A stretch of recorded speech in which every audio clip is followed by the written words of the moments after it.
দর্শক, রাজধানীর হোটেল ওয়েস্টিনে কথা বলছে জামায়াতের আমির ডাক্তার শফিকুর রহমান। আমরা সরাসরি চলে যাচ্ছি সেখানে।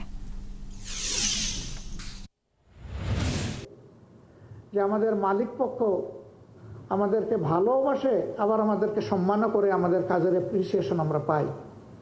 সেদিন তাদের উৎসাহের কারণে প্রতিটি শিল্পক্ষেত্রে উৎপাদন দ্বিগুণ হারে, তিনগুণ হারে বাড়তে থাকবে, কারণ এখানে তার স্বতঃস্ফূর্ততা আছে। তো আমরা এই বিষয়গুলো নিয়েও তাদের সাথে অনেক আলোচনা করেছি যে আপনাদের অভিজ্ঞতাগুলো আমাদেরকে শেয়ার করেন, এবং তাদের কিছু এখানে সুপারভাইজারি অথরিটি আছে, আমরা বলছি এটাকে আরও অ্যাক্টিভেট করেন।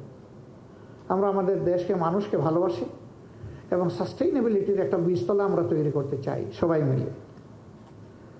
আমরা আমাদের দেশের একটা বিশাল ক্রাইসিস নিয়ে তাদের সাথে শেয়ার করেছি, যেটার পার্টনার তারাও।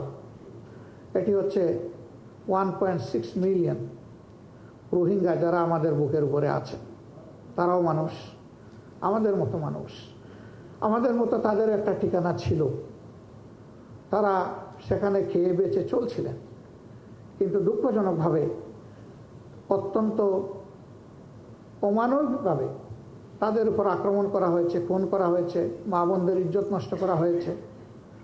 তারপরে তাদেরকে তাদের দেশ থেকে তাড়িয়ে দেওয়া হয়েছে। আমরা তাদেরকে আশ্রয় দিচ্ছি মানবিক কারণে। কিন্তু বাংলাদেশ এমনিতেই একটা বিপুল জনসংখ্যার দেশ। সেই দেশের পক্ষে এই ক্রাইসিস মোকাবেলা করা সম্ভব নয়। এখানে পার্টনার হিসাবে ইউরোপিয়ান ইউনিয়ন গুরুত্বপূর্ণ রোল প্লে করে। আমরা বলেছি এটা কোনো সমাধান নয়। তাদেরকে কিছু ফুড সাপ্লাই দিলাম, কিছু ট্রিটমেন্টের ব্যবস্থা করে দিলাম, অতি নগণ্য কিছু শিক্ষার ব্যবস্থা করে দিলাম, আর টেম্পোরারি শেডের নিচে তাদেরকে গাদাগাদি করে আশ্রয় দিলাম। এটা অনেকটা কনসেন্ট্রেশন ক্যাম্পের মতো। এটি মানবিক জীবন নয়, এ জীবন অমানবিক। এর সমাধান হচ্ছে তাদেরকে তাদের দেশে সম্মান এবং সিকিউরিটির সাথে ফিরিয়ে দেওয়া। এটি বাংলাদেশ একা পারবে না। এখানে ইন্টারন্যাশনাল কমিউনিটির সহযোগিতা লাগবে বড় মাত্রার।